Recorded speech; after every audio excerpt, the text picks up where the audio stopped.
Invocation करूया. बंद. लक्ष ग्राउंडवर. Inhale, hold, exhale. Inhale, exhale. Inhale, exhale. To the Supreme Being, Parameshwara, we humbly invoke for your blessings, your divine guidance, divine help and protection, your love and mercy. Thank you for divine help and protection. Thank you for illumination. Thank you for blessing us with clear mind, with open mind. Thank you for blessing us with intellectual dynamism and intuitions. In full faith, we thank you.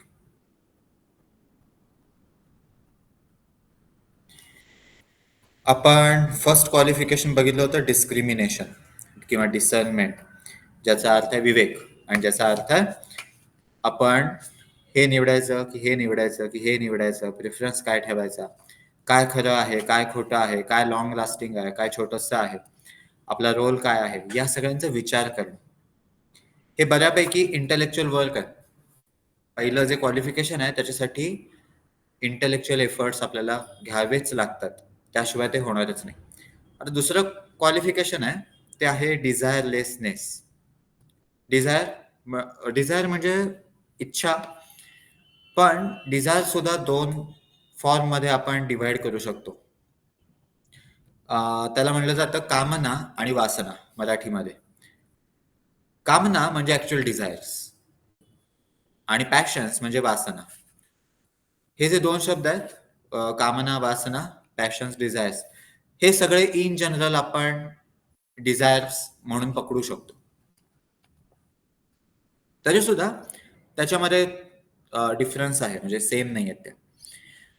There are many for whom the qualification of desirelessness is a difficult one, for they feel that they are their desires. पहिल्याच वाक्यात काय सांगितलंय की there are many. असे अनेक जण आहेत ज्यांना हे क्वालिफिकेशन हे डिफिकल्ट वाटतं, आणि डिफिकल्ट तर नाही, अशक्यच वाटतं. जर कधीही इच्छेबद्दल प्रश्न निघाला तर कोण ना कोणतं हे वाक्य म्हणतच की मग इच्छा ठेवल्या नाही तर कसं होईल, किंवा असं कसं शक्य वगैरे वगैरे. तेच इथं म्हणलं की फॉर मेनी हे डिफिकल्टच वाटतं. कारण का? आणि या कारणामध्ये त्याची किल्ली लपलेली आहे की हे सोपं कसं. कारण आपल्याला वाटतं की आपण म्हणजे आपले डिझायर्स आहे. मला काहीतरी घडावं असं वाटतं. हे वाटणं म्हणजे मी आहे असं जे वाटतं, त्याच्यामुळं आपल्याला खूप त्रास होतो जर ते घडलं नाही तर.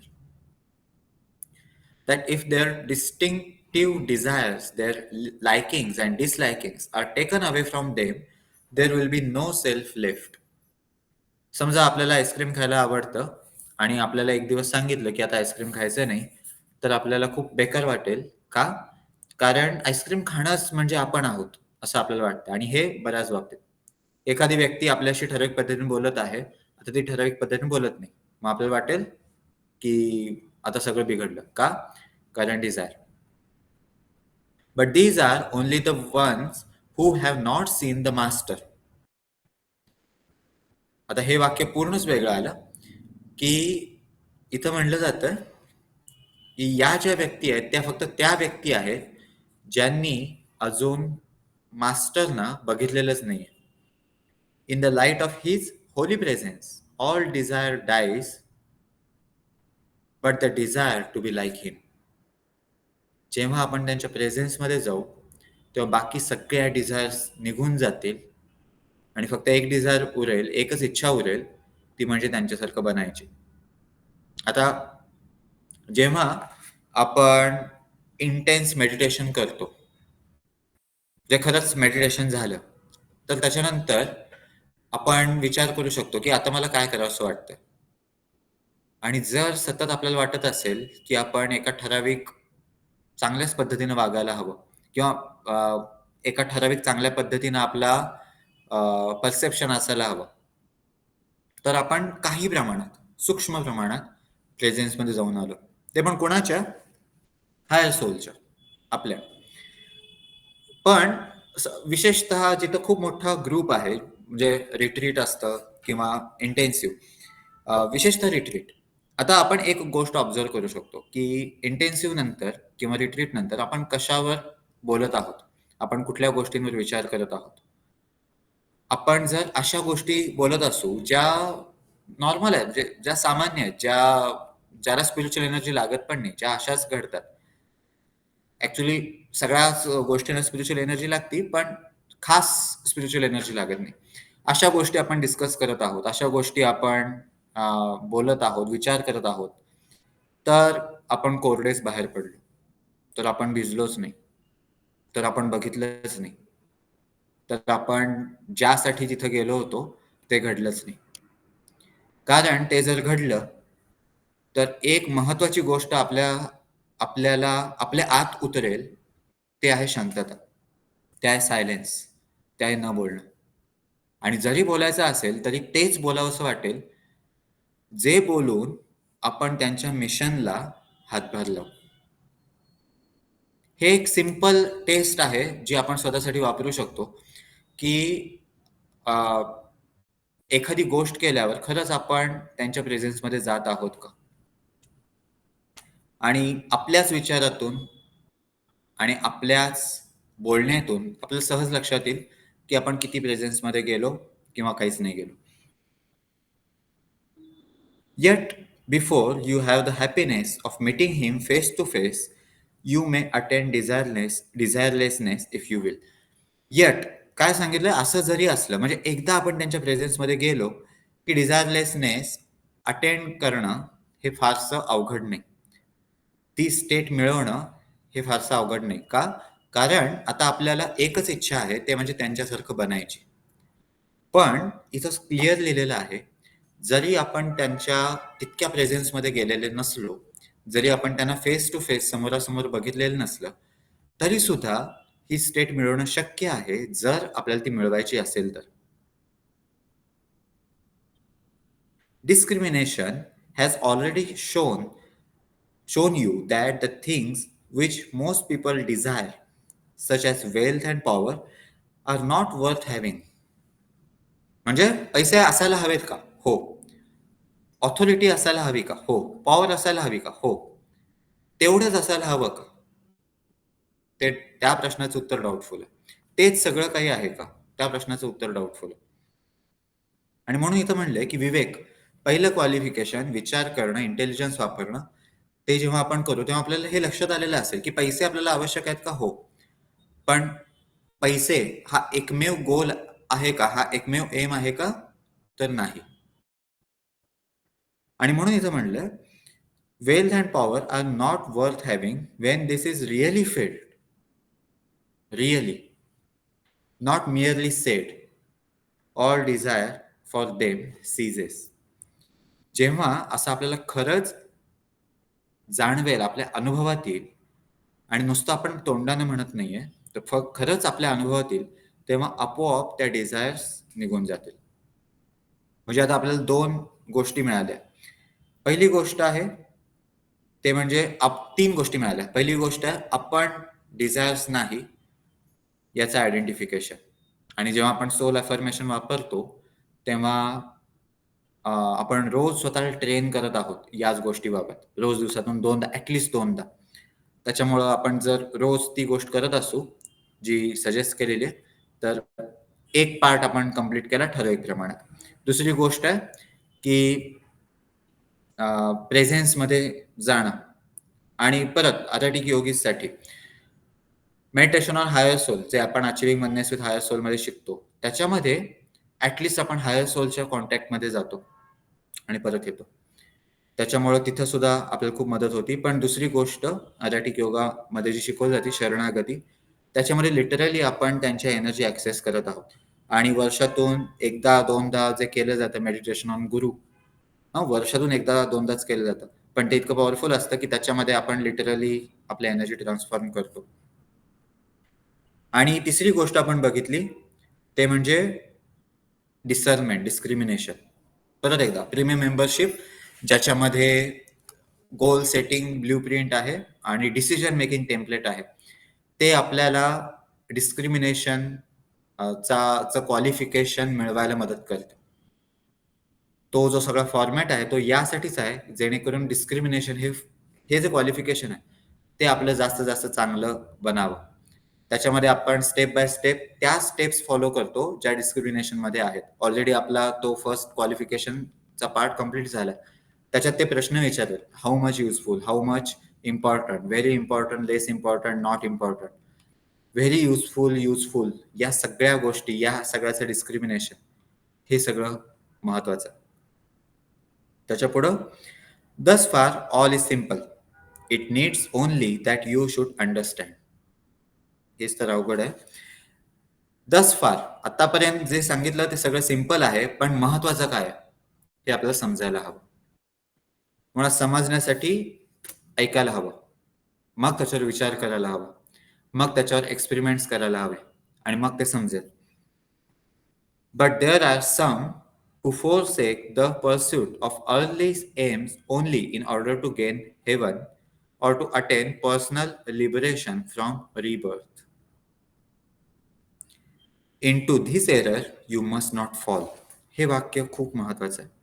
But there are some, म्हणजे हे आपल्याबद्दल बोलणं चालू आहे, who forsake the pursuit of earthly aims. जे आपल्यातले काही आपण सगळेच जण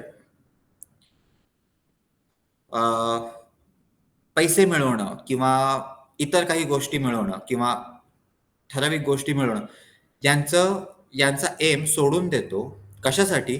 जेणेकरून एकतर आपल्याला स्वर्ग मिळावं किंवा दुसरं सो कॉल्ड ज्याला मोक्ष म्हणलं जातं ते मिळावं. आणि इथं स्पष्ट म्हणलंय, पण या एररमध्ये, या चुकीमध्ये आपण पडता कामा नये. थोडक्यात काय, का या सगळ्या गोष्टी करायच्या? स्वर्ग मिळावा यासाठी नाही, मोक्ष मिळावा यासाठी नाही.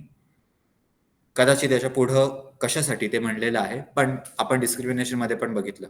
कशासाठी आपण हा अभ्यास करत आहोत, कशासाठी आपण मेडिटेट करतो, कशासाठी आपण आध्यात्मिक योगाची प्रॅक्टिस करतो, कशासाठी आपण बुक स्टडी करतो, कशासाठी आपण ग्रुप मेडिटेशन करतो. कारण कुठंतरी आपण जेव्हा एका ठराविक प्रॅक्टिसमध्ये असू आणि जर आपल्याला एक ग्लिम्स मिळालेला असेल जे काही आहे त्याचा, लक्षात आहे हे आपण पहिल्या दुसऱ्या सेशनमध्ये डिस्कस केलं होतं की जेव्हा तो जो काही डिव्हाइन प्लॅन आहे त्याचा छोटासा पार्ट, एक मायन्यूट पार्टिकल आपल्या समोर येईल आणि आपल्या लक्षात येईल की हे किती महान आहे, तेव्हा आपल्याकडे एकच काम राहील की फक्त त्याच्यासाठी जगणं, त्याच्यासाठी गोष्टी करत राहणं. आणि जर तसं असेल तर आपण जे काही करत आहोत ते त्यासाठी करत आहोत, ना की त्याच्यामुळे आपल्याला काहीतरी पद मिळेल, ना की त्याच्यामुळे स्वर्ग मिळेल, ना की त्याच्यामुळे आपल्याला कुठेतरी अप्रिसिएशन मिळेल. आपण मागच्या वेळी एकदा डिस्कस केलं होतं, जनरली 4 कारणांसाठी कुठलीही व्यक्ती एखादं काम करते. त्यातलं पहिलं आहे पैसे, दुसरं आहे अप्रिसिएशन, तिसरं आहे ऑथॉरिटी, म्हणजे लोकांचा रिस्पेक्ट मिळावा, लोकांनी आपलं ऐकावं, आणि चौथी गोष्ट पण एक कन्सेप्ट आपण मागच्या वेळी बघितली होती, प्युरिटी ऑफ मोटिव्ह, किंवा आपण जे करत आहोत त्याच्या पाठीमागं उद्देश काय आहे, इनर मोटिव्ह काय आहे. मग इथं आपण विचार करू शकतो, परत सेल्फ ऑनेस्टीची प्रॅक्टिस करू की मी जे काही करत आहे ते का करत आहे, याच्यातून मला काय मिळणार आहे, त्याच्या पाठीमागं ॲप्रिसिएशन आहे का, त्याच्या पाठीमागं पर्सनल गेन्स किती आहेत. आणि याचा अर्थ अजिबातच असा नाही की जर पर्सनल गेन होत असेल तर आपण ते करायचं नाही, असं नाहीये. याचा अर्थ असा आहे की मेन जो मोटिवेशनल फॅक्टर आहे तो असायला हवा, आपण काहीतरी चांगलं करत आहोत कारण ती चांगली गोष्ट आहे. जसं GLS मध्ये लिहिलेलं आहे ना, do something because it is good, it is right thing to do. एखादी गोष्ट का करायची? कारण ती गोष्ट करणं हे चांगलं आहे. या एका कारणासाठी आपण ती जर गोष्ट करत असू तर आपोआप काही प्रमाणात आपण या क्वालिफिकेशनला उतरवायला चालू करू. If you have forgotten self all together, हा, हे पण आपण मागच्या वेळी बघितलं होतं. If you have forgotten the self altogether, you cannot be thinking when that self should be set free or what kind of heaven it shall have. मागच्या वेळी आपण हे एक इन्स्ट्रक्शन किंवा एक गाईडलाईन बघितली होती की प्रत्येक वेळी आपण या विचारानं भरून जायला हवं की मी इतरांच्या कामी कसं येईल, माझ्यामुळं इतरांना मदत कशी होईल. आणि अगदी पहिल्या पार्टमध्ये याच्याबद्दल एक्सप्लेनेशन पण दिलं होतं की जर आपल्याकडे विजडम असेल तरच मुळात आपण इतरांना मदत करू शकतो, नाहीतर आपण मदत करायला जातो पण ती मदत होत नाही. कदा असं होतं ना की आपण काहीतरी करायला गेलो आणि काम वाढलं, तसं होऊ शकतं. पण जर आपण सतत याच विचारात असू, सतत किंवा जास्तीत जास्त वेळ किंवा ठराविक वेळ, की माझ्यामुळं या व्यक्तीला मदत कशी होईल, माझ्यामुळं या पर्टिक्युलर ग्रुपला मदत कशी होईल, माझ्यामुळं ही गोष्ट चांगली कशी घडेल, तर आपोआप आपण डिझायर्स वर कंट्रोल आणू शकतो. Remember that all selfish desire binds. कशामुळे बंधन येतं? डिझायर्समुळे. 4 नोबल ट्रूथ्स जी गौतम बुद्धांनी शिकवली.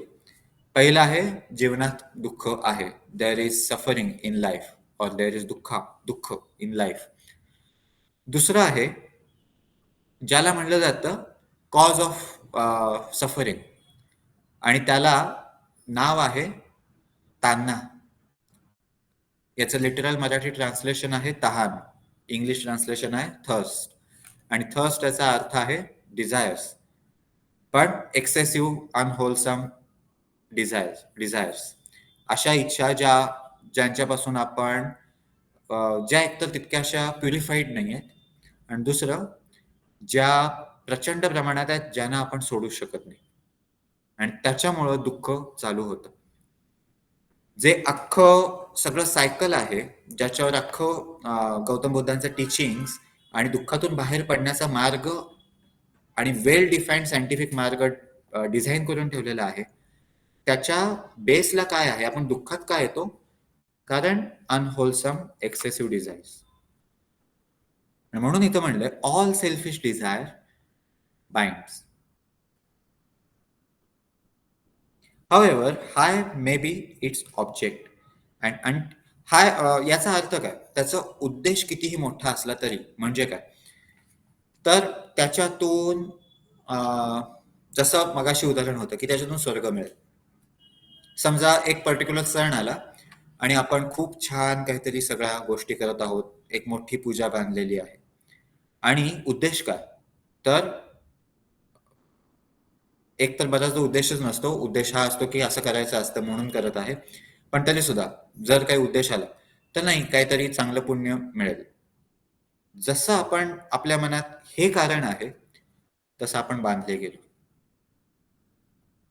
आणि जर आपण करत आहोत doing things for the because the thing is right, आपण करत आहोत कारण ती गोष्ट योग्य आहे, तर आपण बांधलेले नाही, आणि याला म्हणतात कर्मयोग. Until you have gotten rid of it, you are not wholly free to devote yourself to the work of the master. हे वाक्य खूप जबरदस्त आहे. आपण जर बांधलेले आहोत तर आपण त्यांच्या फारसे कामाचेच नाही. आणि बऱ्याचदा आपल्याला वाटतं की आपल्याला दृष्टांत होतात, आपल्याला कोणतं स्वप्नात येऊन सांगतं की हे कर ते कर, आणि बऱ्याच नाही त्या गोष्टी, पण आपल्याला एवढ्या बऱ्याच इच्छा असतात आणि या गोष्टी घडतील का, खूप मोठा प्रश्न आहे. आपण मागच्या वेळी पण हे बघितलं होतं की मुळात खरंच जर ते आपल्या कॉन्टॅक्टमध्ये आले तर मुळात आपली फिजिकल बॉडी राहील तरी का, एवढी त्यांच्याकडे एनर्जी असती, आणि आपण सहजासहजी ती एनर्जी हँडल करूच शकत नाही, म्हणजे चान्सच नाही. आणि दुसरं पार्ट की आपण आत्ता सध्या त्या गोष्टीसाठी क्वालिफाईड आहोत का, आणि उत्तर आहे नाही, ऑब्व्हियस आहे. When all desires for self are gone, there may still be a desire to see the result of your work. आता एक नेक्स्ट लेव्हलला डिस्कशन गेलं. समजा आपण आपले डिझायर्स काढून पण टाकले. आपण चालू केलं की जे काही करत आहोत त्याच्यासाठीच ते काम करत आहोत.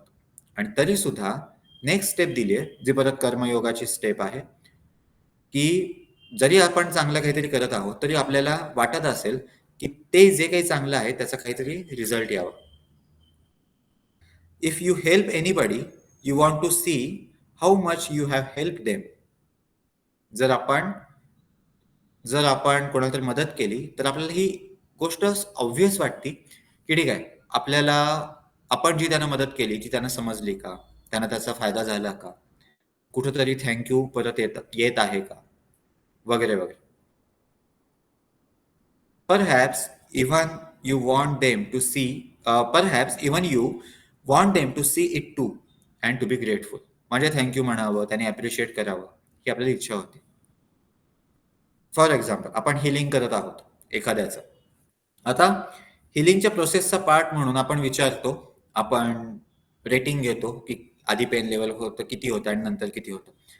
पण आपल्याला हेही वाटत असतं की आपण हिलिंग केलं आणि बरं झालं, दुखणं कमी झालं, असं व्हावं. का? जेणेकरून आपण व्यवस्थित करतो असं त्याच्यातून कुठेतरी रिफ्लेक्ट व्हावं. आपल्यासाठी असेल, बाहेरच्यांसाठी नाही, आपल्यासाठी असेल, पण ते रिफ्लेक्ट व्हावं. आणि आता पुढं सांगणं चालू आहे, but this is still desire and also want of trust. When you pour out your strength to help, there must be a result. जर आपण योग्य कृती करत असू, तर तिथे रिझल्ट असणारच आहे. हां, डिस्क्रिमिनेशन याचं आपल्याला ठेवायलाच पाहिजे, की आपल्या कृती योग्य होत आहेत का? आपल्या कृती, आपले एफर्ट सफिशियंट आणि योग्य डायरेक्शनमध्ये वापरले जात आहेत का? 2 असतात ना, वेक्टरमध्ये 2 पार्ट्स असतात. एक असतं मॅग्निट्यूड आणि दुसरं असतं डायरेक्शन. आपण जे करत आहोत ते योग्य ठिकाणी करत आहोत का? योग्य दिशेनं करत आहोत का? आणि योग्य प्रमाणात करत आहोत का? यासाठी आपण फीडबॅक घेणं आवश्यक आहे. यासाठी आपण प्रश्न विचारणं आवश्यकच आहे. यासाठी आपण चेक करणं आवश्यक आहे. पण तो डिस्क्रिमिनेशनचा पार्ट झाला. पण त्याच्यातून सुद्धा आपण समजा एक मॅथेमॅटिकल, एक कॅल्क्युलेट करणारं माइंड जर डेव्हलप केलं, एसबीएमच्या भाषेत किंवा रेसच्या भाषेत याला म्हणू आपण रे 3 ॲस्पेक्ट जर आपण विचार केला, की ठीक आहे, आपण काय-काय केलं? या गोष्टी केल्या. त्याचा रिझल्ट काय आला? हा रिझल्ट आला. आपल्याला अपेक्षित काय होतं? या गोष्टी होत्या. फुलफिल झालं का? उत्तर हो असेल, ठीक आहे. परत एकदा हेच गोष्ट करू. फुलफिल झालं नसेल, तर ठीक आहे. मग याच्यामध्ये या करेक्शन्स कदाचित लागतील. याचा इम्पॅक्ट हा चुकला असेल. हा इम्पॅक्ट असा बदलून बघू, गोष्टी फिरवू आणि अजून एकदा करून बघू. आणि परत एकदा तेच आणि परत एकदा तेच आणि परत एकदा तेच. आणि जरी रिझल्ट यायला चालू झाला, आपण ठराविक काळ ती सिस्टम तशी ठेवू आणि परत काही दिवसांनी त्याला रिवाईज करू. परत विचार करू, की आता याच्यामध्ये अजून एन्हान्स कसं करता येईल या सगळ्या processes. If you know the law, you know this must be so. काय म्हणलं? When you pour out your strength to help, there must be a result, whether you can see it or not. जर आपण ठराविक efforts घेत असू, तर तिथे result असायलाच हवा, जरी आपल्याला तो जाणवत असला किंवा जाणवत नसला. जरी आपल्याला दृश्य परिणाम दिसत असले किंवा दिसत नसले. आपण ठराविक गोष्टी केल्या, परिणाम होणार. किती? तो वेगळा प्रश्न आहे. आपल्या इच्छेनुसार, आपल्या कॅल्क्युलेशननुसार ते माहीत नाही. पण आपण जर आपला पार्ट कंप्लीट केला असेल, तर एका ठराविक प्रमाणात आपण आपला रोल कंप्लीट केला. पण इथं नियम काय सांगितलाय? If you know the law, you know this must be so. आणि इथं कुठल्याच लॉ बद्दल बोललं गेलेलं नाही. हा वाक्याचा तो पार्ट आहे जिथं आपण मेडिटेट करायला हवं, की कुठल्या लॉ बद्दल बोललं जात असेल. आणि या लॉ आपण बेसिक प्राणिक हिलिंगमध्ये शिकलो. याला म्हटलं जातं law of cause and effect. Law of cause and effect काय सांगतो? आपण जे काही करतो त्याचे परिणाम होतातच. जे काही परिणाम होतात त्याला काहीतरी कारणं असतातच. जो काही रिझल्ट दिसेल त्याला कॉजेस आहेतच. असंच काही ॲक्सिडेंटली होत नाही. आणि जे काही आपण करू त्याचे इफेक्ट्स होतीलच. फक्त एवढंच आहे की कधी होतील आणि किती प्रमाणात होतील. So you must do right for the sake of the right.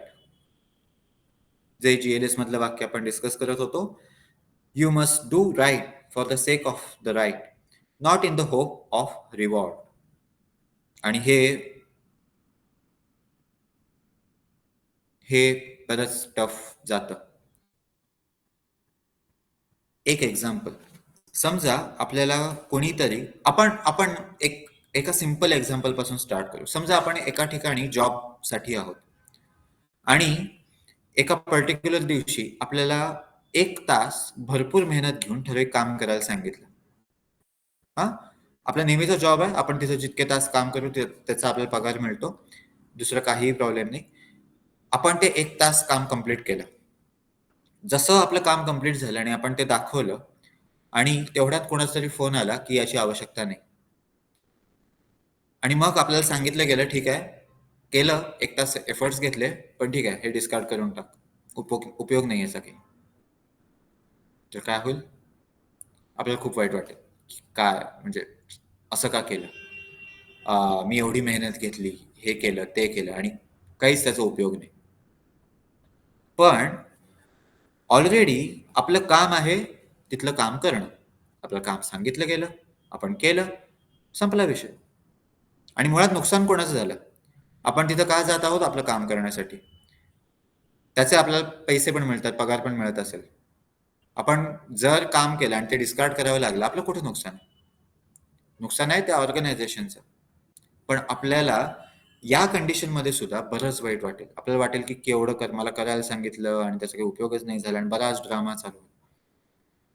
म्हणून इथं म्हणलं की not in the hope of reward. आणि ही तर खूपच सिंपल गोष्ट आहे जी आपल्याला सहज अनुभवता येईल. याच्यापेक्षा मोठ्या गोष्टी आपल्या बाबतीत घडतात की आपण काहीतरी करू आणि एका पर्टिक्युलर पॉइंटला जर आपल्याला त्याच्याबद्दल ठराविक चांगले शब्द मिळाले नाहीत तर आपल्याला वाटतं की मी काय केलं, मी करण्याचा फायदा काय झाला, एवढं सगळं करून काय उपयोग झाला. पण कधी कधी आपल्या लक्षात येत नाही की एखादी गोष्ट आपण केली, त्याच्या मोबदल्यात ठराविक गोष्ट मिळाली, इथं डील कम्प्लीट झालं. भले ही ॲप्रिसिएशन मिळू दे, नाहीतर रिवॉर्ड मिळू दे, नाहीतर ना मिळू दे. आणि जर आपण जितका जास्त आपण रिवॉर्ड शोधत असू, जितकं आपण जास्त ॲप्रिसिएशन शोधत असू, पहिली गोष्ट म्हणून आपण ॲप्रिसिएशन शोधतोच का? गरजच काय लागते आपल्याला? याचं कारण आपल्या दृष्टीनं आपण खूप कमकुवत असतो. आपल्या दृष्टीनं आपण योग्य नसतो आणि म्हणून बाहेरच्या सर्टिफिकेटची गरज लागते. जर आपण ॲप्रिसिएशन शोधत असू तर याचा साधा सोपा अर्थ आहे, आपण स्वतःला ॲप्रिशिएट करत नाही. आणि गंमत अशी आहे, जर आपण स्वतःला ॲप्रिशिएट करू शकत नसू तर आपण अपेक्षा कशी ठेवू शकतो की इतरांनी करावं? आपण जे आपल्याबरोबरच राहतो, आपल्यालाच वाटत नाही की आपल्याला ॲप्रिशिएट करावं, तर इतरांना वाटावं अशी अपेक्षा कशी असू शकते? आणि हा एक लूप आहे. आणि हा लूप कसा तोडता येईल? जे काही आहे स्वतःबद्दल ते आहे या भावनेत जाऊन. स्वतःला ॲप्रिशिएट करून पण. योग्य गोष्टींसाठी स्वतःला ॲप्रिशिएट करत आहोत आणि चुकीच्या गोष्टींसाठी आपण हे चेक करत आहोत की काय चुकलं, कशामुळे चुकलं आणि हे इम्प्रूव्ह करायचा प्रयत्न करणं. पण जर हे वाक्य आपण प्रयत्न केला प्रॅक्टिस करायचा, you must do right for the sake of the right, not in the hope of reward. You must work for the sake of the work, not in the hope of seeing the result. You must give yourself to the service of the world because you love it and cannot help giving yourself to it. आपण का service करत आहोत? बऱ्याचदा असं होतं, विशेषतः Arctic योगीसाठी असं होतं की कोणीतरी विचारतं, तुमची सर्व्हिस कंप्लीट होती का? आणि उत्तर येतं नाही. मग विचारलं जातं का? कारण आम्हाला सापडतच नाही काही सर्व्हिस करायला. हे सगळ्यात खोटं उत्तर आहे. हे पूर्णतः खोटं उत्तर आहे. हे खरं उत्तर असूच शकत नाही. फक्त आपण एक स्वतःभोवती एक प्रोटेक्शन तयार केलं की ठीक आहे, मला कळतच नाहीये नक्की काय करायला हवं. पण इथं त्याच्या कम्प्लीट अपोजिट सांगितलं जातं. आपण सर्व्हिस करत आहोत, कारण त्याशिवाय आपण थांबू शकत नाही. आपण मागच्या वेळी जी अब्राहम लिंकन यांची स्टोरी बघितली होती तसं, की कुत्र्याला का वाचवलं? कारण जर वाचवलं नसतं तर मलाच वाईट वाटलं असतं. मलाच रात्री झोपेत ते आठवत राहिलं असतं आणि म्हणून मी वाचवलं. त्या कुत्र्याच्या चांगल्यासाठी नाही. म्हणजे त्यांच्या बरोबरच्या मित्रांनी परत ॲप्रिशिएट करावं यासाठी नाही. तर कशासाठी? कारण ती गोष्ट करणं योग्य झालं. आता पुढची गोष्ट, विशेषतः ज्यांना आपल्याला जेव्हा वाटतं, की आपल्याला बघावं आणि ऑरा दिसावा, बघावं आणि चक्र दिसावीत. विशेषतः आपल्याला परत-परत क्लेअरवॉयंटचे सल्ले घ्यावेसे वाटतात. जे ॲक्चुअली असतीलच असं नाही तरी सुद्धा. बऱ्याचदा आपल्याला वाटतं, की कोणी तर आपण कोणाला तरी प्रश्न विचारावा, त्यांनी असं काहीतरी करावं आणि खाडकन आपल्याला सोल्युशन सांगावं. या सगळ्यासाठी have no desire for psychic powers. They will come when the master knows that it is best time किंवा best for you to have them. म्हणजे ऑटोमॅटिकली ऑटोमॅटिकली त्या गोष्टी येतीलच, पण आपण त्यांच्याबद्दल डिझायर ठेवणं हे घोळाचं आहे. आणि जितकी जास्त डिझायर तितकं आपण मुळात आपण बरं बघायला चालू पण करू, पण ते सगळं लिटरल वर्ड आहे बोगस असेल. अजिबात त्याच्यात दम नसेल, खरं नसेल. विशेषतः हिलर्स, आपण हिलर आहोत, तर जर आपल्याला काही दिसायला चालू झालं, तर पहिली गोष्ट आपण करायला हवी, की मला भास का होत आहेत? असा प्रश्न विचारा. जर आपल्याला एखादं जबरदस्त स्वप्न पडलं, ज्याच्यामध्ये काहीतरी कोणतरी येऊन आपल्याला सल्ले दिले आणि सो कॉल्ड दर्शन मिळालं वगैरे, तर आपण हा विचार करायला हवा दुसऱ्या दिवशी जाग आल्यावर, की मला काल रात्री हे भास का होत होते? कारण अ, जसं आपण त्या गोष्टी एन्जॉय करू, तसं त्या गोष्टी जास्त घडतात. आणि त्या कशा घडतात?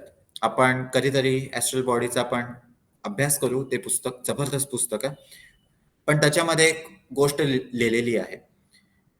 जसं इथं प्रँकस्टर्स असतात ना, कधीतरी आपल्याला एखादा फोन येईल, कुणाच्या तरी आवाजात, आणि मग थोडंसं बोलल्यावर ते हसतील आणि आपल्याला सांगतील, की नाही मी बोलत आहे, दुसरं कोण नाहीये. आणि म्हणजे काय, त्यांनी आपली एक चेष्टा केली, मजा केली एक. तसं बरेच एनर्जी बीइंग्स असतात ॲस्ट्रल प्लेनवर, इमोशनल प्लेनवर, जे मजा करायला उत्सुक असतात. आणि जेव्हा ते अशा व्यक्तीला बघतात, की हां, या व्यक्तीला जरासं कोणाचा चेहरा दाखवला, की ही व्यक्ती एक्साईट होती, 4 लोकांना फोन करून सांगते. दुसरा दिवस त्याचा त्या एक्साईटमेंटमध्ये जातो. मग परत एकदा आठवडा, 2 आठवड्यांनी परत एकदा चेष्टा करू.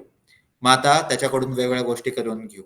आता त्या बीइंगला, त्या एनर्जी बीइंगला समजा पाहिजे असेल, की काहीतरी त्याची इच्छा आहे. एक एक्झाम्पल, त्याला एखादा पर्टिक्युलर खाद्यपदार्थ पाहिजे आहे. तर त्याला तर माहिती आहे त्या बीइंगला, की आपल्याला ही पर्टिक्युलर व्यक्ती आवडती. व्यक्ती म्हणजे काय? एखादे गुरु किंवा एखादी देवता. तर ते बरोबर त्यांचं रूप घेतील आणि आपल्याला सांगतील, "मला याचा प्रसाद कर." आणि आपण ते करू. आणि कुणासाठी करत आहोत? आपली चेष्टा करणाऱ्या एका इमॅच्युअर बीइंगसाठी. मग आपल्याला हीलिंग करताना वेगळी चक्र दिसायला चालू होऊ शकतात. बरंच काय-काय दिसायला चालू होऊ शकतं. कशामुळं? फक्त आपली कोणतरी चेष्टा करत आहे म्हणून. आणि म्हणून इथं क्लिअर कट सांगितलंय, की या गोष्टींची इच्छा करण्यात पॉइंट नाही. जेव्हा ते घडेल, तेव्हा आपोआप घडेल. आणि जेव्हा ते घडेल, तेव्हा आपल्याला नक्की कळेल, की हे वेगळं काही नाहीये. हं, हे महत्वाचं आहे. आणि ही गोष्ट अशी नाहीये, जी आपण वाया घालवू शकतो. ही गोष्ट अशीही नाहीये, जी आपण सरसकट सगळ्यांना सांगू शकतो. To force them too soon often brings in its train much trouble. काय सांगितलं? To force them. देम म्हणजे कोण? Psychic powers. जर आपण सायकिक पॉवर्स डेव्हलप करायच्या पाठीमागं खूप हात धुवून मागं पडलेले असू, तर त्या डेव्हलप करण्यामध्ये खूप जास्त एफर्ट्स लागतात आणि वेळ वाया जातो. आपण बहुतेक मागच्या पहिल्या बुक स्टडीच्या वेळेला हे डिस्कस केलं होतं, की थिऑसॉफिकल सोसायटी त्याचे जे सगळ्यात जुने मेंबर्स होते त्यापैकी एका मेंबरनी हा प्रयोग केला होता, की टेबलवर एक छोटासा ऑब्जेक्ट ठेवायचा आणि फक्त विचार करून त्याची मुवमेंट करायची. आणि त्याने ते जमत नव्हतं. पण काहीतरी 1 वर्ष का काहीतरी एक पिरियड बराच लांबडा पिरियड होता, म्हणजे सहज नव्हतं. आणि रोज दिवसातले ठराविक वेळ एफर्ट्स घेतल्यावर, प्रॅक्टिस केल्यावर, स्किल त्यातला डेव्हलप केल्यावर त्याने एक दिवस ते जमलं. आणि मग ते लिहून ठेवतात त्यांच्या पुस्तकात, की मी ही गोष्ट केली, मला ही मिळाली आणि मी हे सांगत आहे, की असा मूर्खपणा तुम्ही करू नका. कारण हे वेळ वाया घालवणं. जी गोष्ट करण्यासाठी फक्त माझा हात एक्सटेंड करायची गरज होती आणि गोष्ट हलू शकली असती, त्यासाठी मी इतका वेळ घालवला, इतकी मेहनत घेतली. आणि पुढचं वाक्य इंटरेस्टिंग आहे. आणि या वेळेत मी इतर अनेक जणांना खूप मदत करू शकलो असतो. प्रत्येक वेळी आपण जेव्हा या सगळ्यांची वाक्य वाचू, तेव्हा ते प्रत्येक वेळी, प्रत्येक मिनिटाचा हिशोब हा ठेवत असतील, की या वेळेत मी सर्व्हिस कसं करू शकलो किंवा शकले असते. आणि हे आपल्यासाठी खूप महत्वाचं इन्स्पिरेशनल आहे, की प्रत्येक वेळी आपण विचार करत आहोत, की आता समजा 1 तास आहे पुढचा, तर मी हा जास्त चांगल्या पद्धतीने युटिलाइज कसा करू? 2 करण्यासाठी तो चांगला युटिलाइज होऊ शकतो. एक तर लिटरली दुसऱ्यांना मदत करण्यासाठी किंवा स्वतःला ट्रेन करण्यासाठी, की आपण इतरांची जास्त चांगली मदत कशी करू शकतो. बरोबर? परत एकदा याच पुस्तकातल्या पहिल्या चॅप्टर मधली गाईडलाईन. म्हणून इथं म्हणलंय, की जर आपण खूप एका ठराविक मॅच्युरिटीच्या आधी खूप जास्त प्रयत्न करत आहोत, की त्या सायकिक पॉवर्स याव्यात, तर घोळ होऊ शकतो. जसं जसं खूप मेहनत घेऊन, ठराविक औषधं फवारून, बरेच एफर्ट्स घेऊन एखादं फळ आधीच पिकवलं जातं आणि मग ते विकलं जातं आणि मग ते खाल्लं जातं आणि मग काही वर्षांनी त्याच्याबद्दल रिसर्च पेपर पब्लिश होतो, की ही अशी फळं खाल्ल्यामुळं अनेकांना हा आजार झाला, अनेकांचं हे नुकसान झालं. सेम तसं. Often their possessor is misled by deceitful nature spirits. जे आपण आता डिस्कस करत होतो, की ॲस्ट्रल बीइंग्ज असे असतात, जे प्रँकस्टर असतात, जे नुसती मजा करत असतात. आणि अशा बीइंग्सकडून मिसलेड केलं जातं. काहीतरी दाखवलं जाईल, काहीतरी आणि मजा ते बघत बसतात या पद्धतीनं. Or becomes conceited and thinks he cannot make a mistake. हे हे हे तर सर्रास घडणारी गोष्ट आहे. असं वाटायला चालू होतं, की आपल्याकडून चुकूच शकत नाही. आणि समोर येऊन एखादा व्यक्ती पॉइंट्स दाखवेल, की हे चुकलेलं आहे, हे चुकलेलं आहे, हे चुकलेलं आहे, हे चुकलेलं आहे. हे असं केलं असतं तर अजून चांगलं काहीतरी घडलं असतं. पण ती व्यक्ती म्हणेल, माझं चुकूच शकत नाही. समोरचा व्यक्ती दुष्ट आहे म्हणून माझ्याशी अशा पद्धतीने बोलत आहे.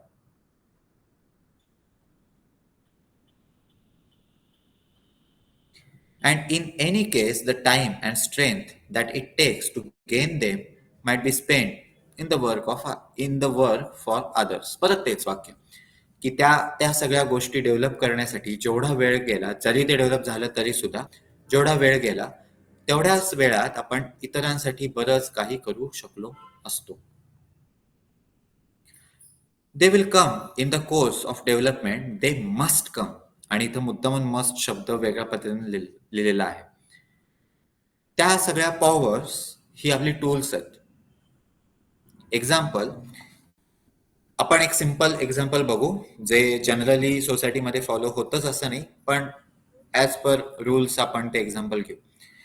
एक ठराविक वय झालं की ऑटोमॅटिकली शाळेत टाकलं जाईलच. एक ठराविक वय झालं की ड्रायव्हिंगचा लायसन्स मिळेलच, म्हणजे अप्लाय आपण करू शकतो आणि मिळवू शकतो.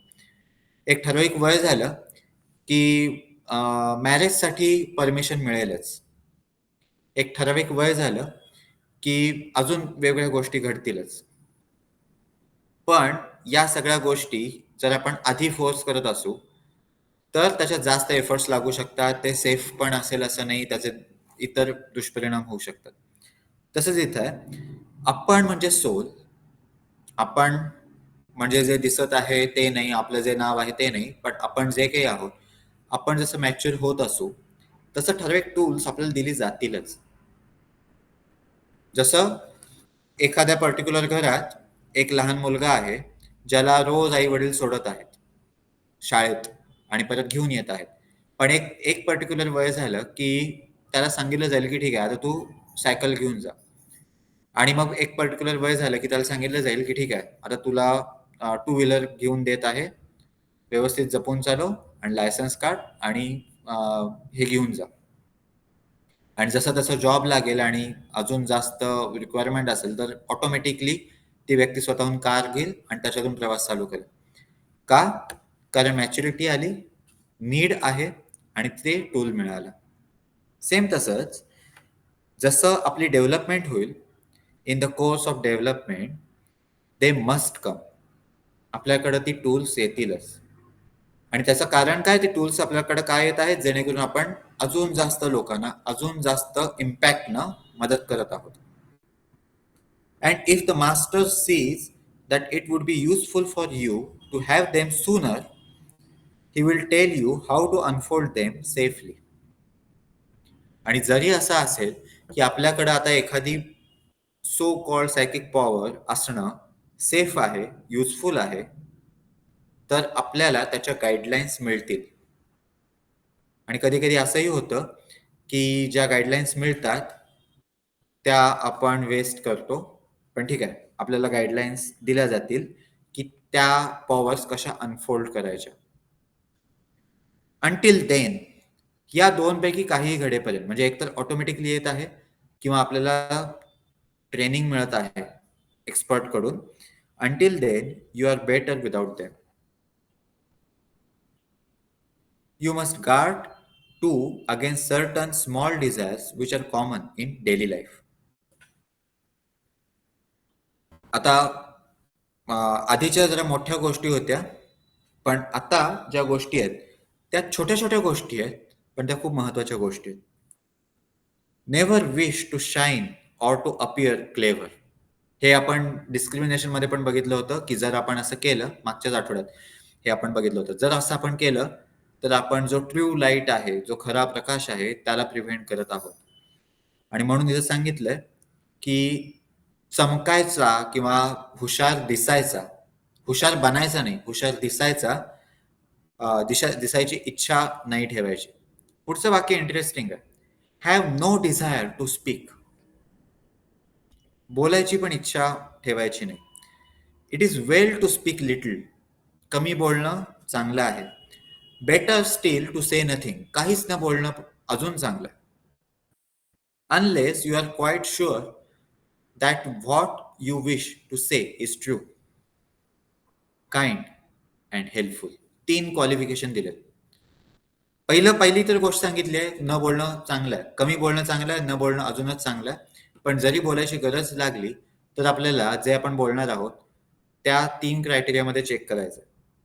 एक म्हणजे ते खरं आहे का, दुसरं म्हणजे ते काइंड आहे का, काइंड दयाळू आहे का, आणि तिसरं म्हणजे ते हेल्पफुल आहे का, त्यांना मदत होणार आहे का. जर नसेल तर न बोलणं हेच चांगलं.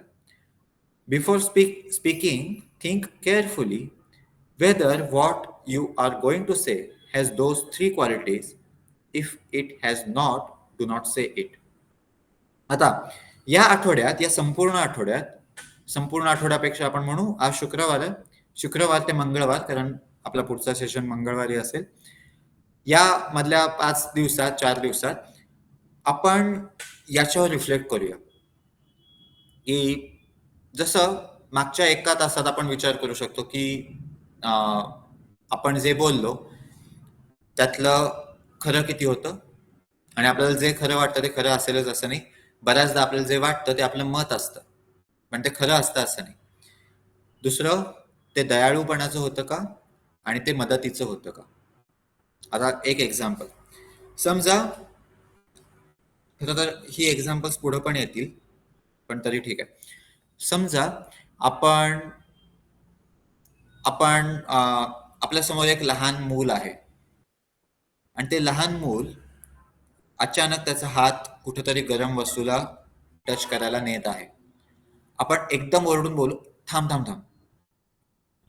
आणि त्याला एकदम मागं खेचू. कदाचित त्याला नावं ठेवू. कदाचित त्याला एक झपाटा पण मारू, की काय चाललं होतं. पहिली गोष्ट, जे आपण बोललो ते खरं होतं का? या बाबतीत आपण म्हणू शकतो, "अरे, तुला काहीतरी लागलं असतं." खरं होतं का? हो. काइंड होतं का? जर आपण ती गोष्ट केली नसती, तर त्याला नुकसान झालं असतं का? आपण त्याचं नुकसान आणि त्याचं दुखणं थांबवलं का? तिसरी गोष्ट, जे आपण बोललो त्यानं मदत झाली का? आता कधी-कधी आपल्याला हार्श वर्ड्स वापरावे लागतात, पण त्याचा आपल्याला विचार करायचा आहे, की आपली इच्छा झाली म्हणून शब्द बाहेर पडले, की आपण कॅल्क्युलेट केलं आणि ते शब्द वापरले. बऱ्याचदा आपल्याला माहिती आहे, इम्पल्सिव्ह आपल्या तोंडातून शब्द बाहेर पडतात. आपण ठरवलेलं नसतं, प्लॅन केलेलं नसतं, की ठीक आहे, या पद्धतीने आपण बोलू, जेणेकरून ही व्यक्ती सुधारेल आणि ते मदत करण्यासाठी आपण बोलत आहोत. बऱ्याचदा आपल्याला राग येतो आणि आपण बाहेर पडतो. मग आपल्याला इनर रिफ्लेक्शन करायचंय, की ठीक आहे, माझ्याकडून हे गोष्ट बोलले गेले, ही गोष्ट बोलली गेली, जे खरं असेल, पण ते कदाचित काइंड नसेल, दयाळूपणाचं नसेल किंवा कदाचित हेल्पफुल नसेल. आणि मग आपण व्हाईट बोर्ड टेक्निक वापरू शकतो त्या गोष्टी रिप्लेस करण्यासाठी. Before speaking, think carefully whether what you are going to say has those three qualities. If it has not, do not say it. आणि आता पुढची महत्वाची गोष्ट, it is well even now to get use to thinking carefully before speaking. इथं आपल्याला सांगितलं की आत्तापासूनच आपण ही सवय लावून घेणं चांगलं आहे, की जे बोलत आहोत त्याचा आधी आपण विचार करत आहोत, की आपण काय बोलणार आहोत आणि त्याच्यामध्ये या क्वालिटीज आहेत का? का? For when you reach initiation. हा शब्द काय आहेत? When you reach. If you reach नाही. जसं पहिल्या वाक्यात होतं ना, बिकॉज यू वॉन्ट, तसंच सेम इथं पण आहे, की जेव्हा आपण इनिशिएशनला पोहोचू, you must watch every word. जेव्हा आपण इनिशिएट बनू, जेव्हा आपण इनिशिएशन च्या स्टेजला पोहोचू, तेव्हा आपल्याला प्रत्येक शब्द वॉच लिहिलंय, वॉच. वॉच या शब्दापासून अजून एक शब्द बनतो वॉचमन. वॉचमन काय करतात? ते एका ठराविक ठिकाणी बसलेले असतील आणि वॉच ठेवतात. म्हणजे काय? ते ऑब्झर्व्ह करतात आणि चेक करतात, की चुकीची व्यक्ती या ठिकाणाहून इथं जात आहे का? जे काही जे काही नियम आहेत ते सगळे घडत आहेत का? तसं आपण वॉच ठेवत आहोत आपल्या शब्दांवर. खूप डिफिकल्ट आहे ना हे, की आपण मोजून, मापून मग शब्द वापरत आहोत. जसं एखादा गायक असतो, जेव्हा जर तरबेज गायक असेल, जर त्याच्या कंठातून एखादा स्वर बाहेर पडला, तर तो मोजून मापून बाहेर पडतो. जर सा नंतर रे बाहेर पडला, तर त्याच्यामध्ये तेवढंच वजन वाढलेलं असतं. तसं आपण आपले शब्द वापरायला चालू करायचे आहेत, असं आपल्याला सांगितलं जात आहे. Lest you should tell what must not be told. Lest you should tell what must not be told. Uh, आपण जे सांगायला नको, ते आपण सांगता कामा नये. Much common talk is unnecessary and foolish. हे आपण सहज ऑब्झर्व करू शकतो. कसं? जेव्हा आपण बोलत आहोत, तेव्हा तिथल्या सगळ्या व्यक्तींना सांगायचं, की मला एक एक्सपेरिमेंट करायचा आहे. मला माझा आवाज रेकॉर्ड करायचा आहे आणि नंतर ऐकायचा आहे. आणि आपण आपल्या मोबाईलमध्ये व्हॉइस रेकॉर्डर चालू केला. जर आपण असं सांगितलं नाही इतरांना, तर तो व्हर्च्युअल ब्रेक होईल आणि सिव्हिअर ब्रेक होईल. म्हणून आधी आपण सगळ्यांना इन्फॉर्म करत आहोत, परमिशन घेत आहोत आणि मग सांगत आहोत, की मला रेकॉर्ड करायचं आहे. हां, आणि बऱ्याचदा आपण घरामध्ये कॉन्व्हर्सेशनला बसतो. कुठेतरी एकत्र प्रवास करत आहोत. तिथं काहीतरी कॉन्व्हर्सेशन चालू असतं. सगळ्यांच्या परमिशननं आपण रेकॉर्ड केलं आणि दुसऱ्या-तिसऱ्या दिवशी आपण ते ऐकायचं. आणि बऱ्याच ठिकाणी बऱ्याचदा आपल्याला हसू येईल, की आपण काय बोलत होतो. याच्यापेक्षा जबरदस्त एक्झाम्पल आहे, जेव्हा आपण रागवतो आणि बोलतो, तेव्हा रेकॉर्ड करायचं आणि 2-3 दिवसांनी ऐकायचं. आणि तेव्हा आपल्या मनात एक विचित्र भाव असेल, की एक तर गिल्ट असेल की काय आपण बोलत होतो, कशा पद्धतीने बोलत होतो आणि दुसरं आपल्याला हसू पण येत असेल. का? Much common talk is unnecessary and foolish. बरंच जे आपण बोलतो त्यातलं बऱ्याच बोलायची गरजच नसते. कधी-कधी तर समोरच्या व्यक्तीला माहीत पण असतं, तरी आपण त्या सगळ्या गोष्टी त्या व्यक्तीला सांगू आणि मग समोरचा व्यक्ती कधी-कधी कन्फ्यूज होईल, की ठीक आहे एवढं सगळं सांगितलं, भरपूर वेळ सांगितलं, पण का सांगितलं? हे मला तर माहीतच होतं. किंवा याच्यातलं कधी-कधी असं होतं, की बरंच काही सांगितलं, पण नक्की मुद्द्याचं काय आहे तेच कळलं नाही. आठवतं रिट्रीटमधला एक व्हिडिओ आहे याच्या related, Marathi yogis. Much common talk is unnecessary and foolish. When it is gossip, it is wicked. जर ती गॉसिप असेल, तर ते दुष्टपणाचं असं म्हणलं गेलं. So be accustom to listen rather than talk. म्हणून सांगितलं गेलं, की कशाची सवय लावून घ्यायला हवी, तर ऐकण्याची, बोलण्यापेक्षा. Do not offer opinions unless directly asked for them. जोपर्यंत विचारलं जात नाही, जोपर्यंत सल्ला विचारला जात नाही, जोपर्यंत मत विचारलं जात नाही, तोपर्यंत मत मांडायची गरज नाही. किंवा गरज नाही, तोपर्यंत इथं इथं प्लेन वाक्य, डू नॉट म्हणजे काय म्हणतात, सजवलेली वाक्य नाही. Do not offer opinions. जर आपल्याला मत विचारलेलं नसेल तर मत मांडायचं नाही. One statement of the qualifications gives them दस: to know, to dare, to will, and to be silent. And the last of the four is the hardest of them all. SBM, spiritual business management, आपण हे शिकलेलो आहोत खूप डीपमध्ये, डिटेलमध्ये. To know, to dare, to will and to be silent. आणि इथं काय म्हणलं, जे चौथं आहे सायलेंट, सायलेन्स, न बोलणं. आणि सायलेन्स हे बऱ्याच अर्थानी आहे, पण सध्या आपण शब्दशः अर्थ पकडू की न बोलणं. And the last of the four is the hardest is the hardest of them all. यातला जे चौथा आहे म्हणजे सायलेन्स, हे चारी मधलं सगळ्यात अवघड आहे. कुठल्या चार गोष्टी आहेत? टू नो, जाणून घेणं. टू डेअर, हिम्मत दाखवणं. टू विल, इच्छाशक्ती दाखवणं. आणि टू बी सायलेंट, शांत राहणं. एक्झाम्पल, आपण याच बुक स्टडीचा विचार करू. टू नो हे अवघड आहे का? हो. ज्या पद्धतीनं या पानांवर लिहिलेले आहेत, ज्या पद्धतीने या सगळ्या गोष्टी आहेत, बऱ्याचदा आपल्याला हेच लक्षात येतं वाचताना की आपण किती चुकीचे आहोत. आपल्याला हेच लक्षात येईल की दिवसातला प्रत्येक तास आपण किती जास्त चुका करत आहोत. आणि जे वाचून आपल्या चुकाच लक्षात येतील, ते जाणून घ्यायची आपली इच्छा होईल का? सहजासहजी नाही. म्हणून आपण हे डिस्कस केलं होतं पहिल्या सेशनला, की जसं-जसं हा बुक स्टडी पुढे-पुढे जाईल, तसं आपल्याला एक गोष्ट लक्षात येईल, की आपल्याला कुठं असायला हवं. आपण काय करायला हवं. पण हे सहज सोपं नाहीये. हे गोष्टी ऐकायलाच नको वाटतील बऱ्याचदा. बऱ्याचदा आपण हेच म्हणू, की काय पण लिहिलंय, ते खूप डीपच असतं. त्याला काही अर्थच नाही. किंवा एवढा कशाला खोलात जाऊन विचार करायचा, वगैरे, वगैरे. किंवा हे कधी जमणारच नाही. हे सगळा ड्रामा चालू होतो, पण ते ठीक आहे. हे आहे टू नो. आपण जाणून घेत आहोत, की ठीक आहे. या गोष्टी सगळ्यांकडून घडतात. असं कुठलीही व्यक्ती नाही ज्यांच्याकडून हे घडत नाही. पण आपल्याला याच्यातून बाहेर पडायचं. बाहेर पडणं म्हणजे लाईटचा स्विच असल्यासारखं नाही, की आत्ता होतं आणि बटन दाबलं आणि बंद झालं. ती एक मोठी प्रोसेस आहे. त्याला अनेक वर्ष लागतील, त्याला एफर्ट्स लागतील. त्याच्यामध्ये परत-परत चुका होतील. परत-परत आपण त्याच गोष्टी करू, ज्या आता आपल्याला माहिती आहेत, ज्या चुकीच्या आहेत, तरी पण आपण करत आहोत. परत एकदा करत आहोत, परत एकदा करत आहोत, परत एकदा करत आहोत आणि असं 100 वेळेला नाही, 1000 वेळेला होत आहे. आणि मग त्या गोष्टी बदलत आहेत. कदाचित पहिल्यांदा इंटेन्सिटी कमी होत आहे, फ्रिक्वेन्सी कमी होत आहे. पण त्या गोष्टी परत-परत घडतीलच. ज्या गोष्टी आपल्याला माहिती आहेत, ज्या चुकीच्या आहेत, त्या आपल्याकडून घडतीलच. पण ती गोष्ट चूक आहे आणि आपण चुकीचे आहोत. हे नॉलेज आहे, जे खूप महत्वाचं आहे. आणि जेवढा आपण अभ्यास करू, तितकं आपल्याला हे नॉलेज मिळेल.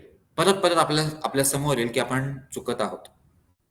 आता हेही लक्षात येईल की काय बरोबर आहे.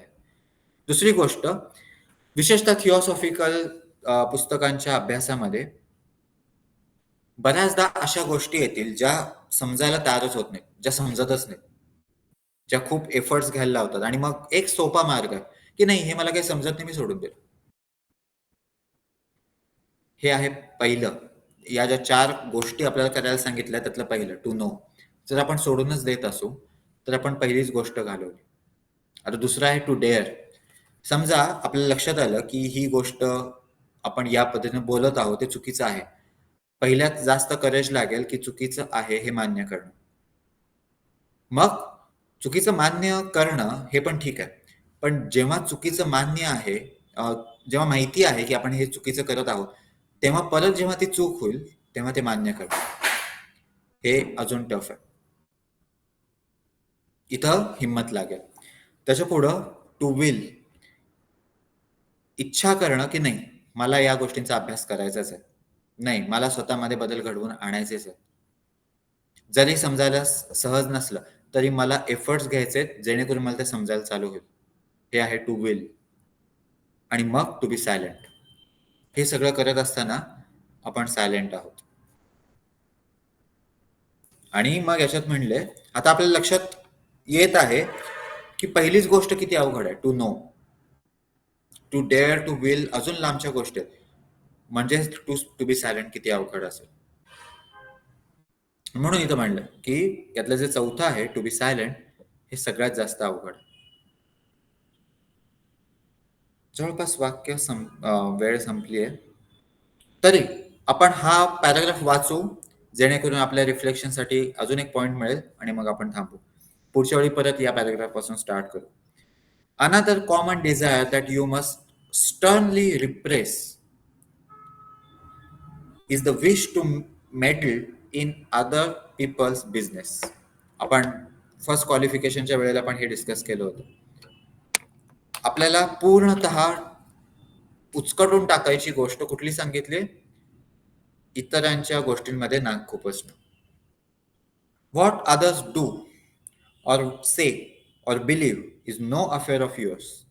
काय सांगितले आपल्याला? की इतर काय बोलतात, इतरांना काय वाटतं, इतर काय करतात, याचा आपल्याशी काही संबंधच नाही. आणि इतर म्हणजे आपल्या घरातले सुद्धा असतात. इतर म्हणजे आपले शेजारी पण आहेत, इतर म्हणजे आपल्या ऑफिसमधले पण आहेत, इतर म्हणजे आपल्या कॉलनीतले पण आहेत, इतर म्हणजे जे टीव्हीवर दिसतात ते पण आहेत. सगळ्याच्या बाबतीत. आणि मग आपल्याला अचानक YouTubeच्या व्हिडिओच्या खालच्या कमेंट्स, अचानक Facebookवरचे रिप्लायज, या गोष्टींबद्दल अ, या गोष्टींना बघण्याचा दृष्टिकोन बदलेल. What others do or say or believe is no affair of yours and you must learn to let them absolutely alone. म्हणजे काय? ते काहीतरी करतात, ठीक आहे, करू देत. आपला काही संबंध नाहीये. आणि मुळात संबंध नाही याचा अर्थ ते चुकीचं करतात हा विचार करायचा पण संबंध नाहीये. ते काहीतरी करतायत आणि मग त्याच्यावर आपण बडबडत बसलो आहोत, 4 लोकांना बोलवून त्याच्याबद्दल सांगत आहोत, ही अजून लांबची गोष्ट. They have full right to free thought and speech and action so long as they do not interfere with anyone else. त्यांच्या बाबतीत ते स्वतःच्या बाबतीत ते काही करत आहेत, ते करू देत. त्यांच्या काही बिलीफ सिस्टीम आहे, ती असू दे. जोपर्यंत ते इतरांना कोणाला तरी नुकसान करत नाही, तोपर्यंत वाटेल ते असू दे, काही फरक पडत नाही. हा, असं याची पण पुढं उदाहरणं आहेत. पण एखादं ऑफिस आहे, तिथं ठराविक पद्धतीने काम करायची पद्धत आहे आणि एक व्यक्ती येऊन तिथं काहीतरी भलतंसलतंच करायला चालू करते, ज्याच्यामुळे सगळ्यांचं काम डिस्टर्ब होत आहे. तर आपण इथं नाही म्हणू शकणार, की ठीक आहे ना, प्रत्येक जण काही पण करू शकतो आणि काही पण वागू शकतो. नाही, त्या ठिकाणी नाही करता येणार. एखादी व्यक्ती आहे, जिचा काहीतरी समज आहे आणि त्याच्यामुळं ती अशा पद्धतीने बोलत आहे, की इतर अनेक लोक भडकत आहेत आणि ते खोटं आहे, ते जे बोलणं चालू आहे. तिथं आपल्याला आपल्याला कदाचित थांबवावं लागेल. जिथं व्हर्च्युअस ब्रेक होत आहेत, विशेषतः लव्हिंग, हे सगळं आहे पुढं. कधी-कधी आपण ॲक्शन घ्यायला हवी, ते सांगितलेलं आहे. पण इन शॉर्ट, फर्स्ट व्हर्च्यू जर ब्रेक होत असेल तर तिथं आपल्याला काही ना काहीतरी कृती करायला हवी. नाहीतर आपण काय केलं, त्याला म्हणतात इंजुरी थ्रू इनॅक्शन. आपण फक्त लोकांना दुखवूनच काहीतरी वाईट शब्द बोलूनच दुखवतो असं नाही. तर जिथं योग्य ते बोलायला हवं ते न बोलून सुद्धा नुकसान करतो. त्याला म्हणतात injury through inaction.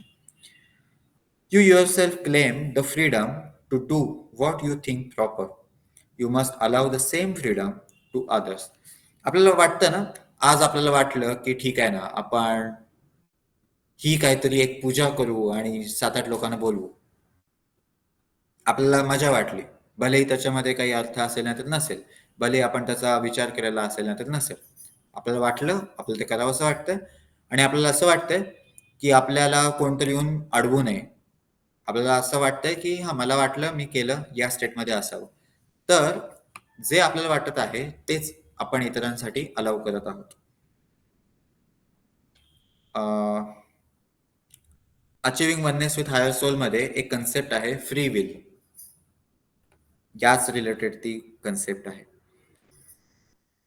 You must allow the same freedom to others, and when they exercise it, you have no right to talk about them. पहिली गोष्ट आपण अलाउ करायला पाहिजे. दुसरी गोष्ट जेव्हा ते त्या पद्धतीने वागत असतील, तेव्हा इथं स्पष्ट लिहिलंय आहे, की त्यांच्याबद्दल बोलण्याचा आपल्याला हक्कच नाही. म्हणजे मुळात बोलायचं कारणच नाही. आणि म्हणून आपण 2 गोष्टींवर रिफ्लेक्ट करू शकतो पुढचे 4 दिवस, शनिवार, रविवार, सोमवार, मंगळवार आणि झालंच तर उरलेला आजचे 2 तास, 3 तास, 4 तास जे काही असतील ते, की आपण जे बोलत आहोत, ते बोलण्याच्या आधी आपण याचा विचार ॲक्चुअली आपण वेगळं रिफ्लेक्ट करू. आपण ही गोष्ट रिफ्लेक्ट करायचा प्रयत्न करू शकतो, की आपण जे बोललो, त्यातलं खरं किती होतं, दयाळू किती होतं आणि मदतीचं किती होतं. आधी आपण रिफ्लेक्ट करू, जे आपण बोलत आहोत त्याच्यानंतर. भलेही 2-3 वाक्य आपल्या लक्षात येतील, पण लक्षात येतील, की हे बोलणं खरंच नव्हतं. ॲक्चुअली आपण ते व्हेरिफाय केलेलं नव्हतं.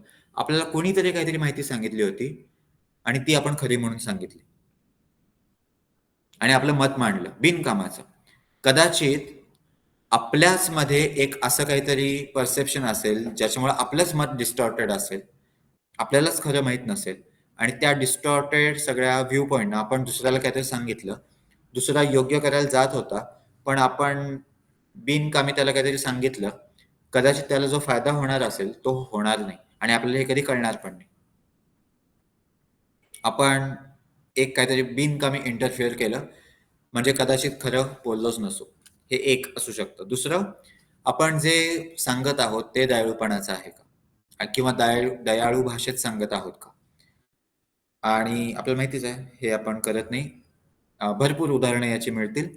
आणि तिसरं, हेल्पफुल आहे का? आपण जे सांगत आहोत, त्यानं मदत होत आहे का? की नुसतंच आपल्याला एखादी गोष्ट टोचली म्हणून आपण बोलत आहोत. त्यानं काही मदत नाहीये होणार. याच्यावर आपण एक रिफ्लेक्ट करायचा प्रयत्न करू. आणि दुसरी गोष्ट, याचा प्रयत्न करू की meddle in other people's business. इतरांचं काय चालू आहे याचा आपल्याशी काही संबंध नाही, घेणं देणं नाही. विशेषतः जर त्याच्यामध्ये सुद्धा काइंडनेस नसेल, हेल्पफुलनेस नसेल आणि ट्रूथ नसेल तर. ठीक आहे. आज आपण कदाचित या चॅप्टरला सुद्धा बरंच नाही, हा छोटासा चॅप्टर आहे. पुढच्या सेशनमध्ये हा चॅप्टर कंप्लीट होईल कदाचित. ठीक आहे. आपण थँक्स गिव्हिंग प्रेयर करू. लक्ष ग्राउंडवर. Inhale and exhale. To the Supreme Being, we are very, very, very, very grateful. We are very, very grateful for all these teachings, all these guidelines. We are immensely grateful. Lord God, thank you for blessing us with wisdom, with knowledge, with information. And especially, thank you for blessing us with your light and inner strength to follow all these teachings to the world. यातला प्रत्येक शब्द आपल्या कृतीमध्ये अवतरावा यासाठी आवश्यक असणारं ज्ञान, हुशारी, जागरूकता आणि आंतरिक शक्ती मिळत असल्यासाठी आम्ही खूप खूप आभारी आहोत. जर आपल्याला हवं असेल तर आपण एक मनातल्या मनात अजून एक प्रार्थना एक्सटेंड करू शकतो. जर हवा असेल तर करायलाच हवं असं नाही, की यातली प्रत्येक गोष्ट मला अगदी मनापासून माझ्या प्रत्येक कृतीमध्ये म्हणजे माझ्या आचरणामध्ये, माझ्या शब्दांमध्ये, माझ्या विचारांमध्ये आणायची आहे. हे करायची ताकद माझ्यामध्ये नाहीये. But nothing is impossible for the Guru, for the higher beings, and for God. So we humbly invoke for your blessing. We humbly offer ourselves so that we can attract all these qualities. We can practice all these qualifications through our words, through our thoughts, through our actions, every moment throughout the day. We humbly ask for your blessings. We thank you, thank you.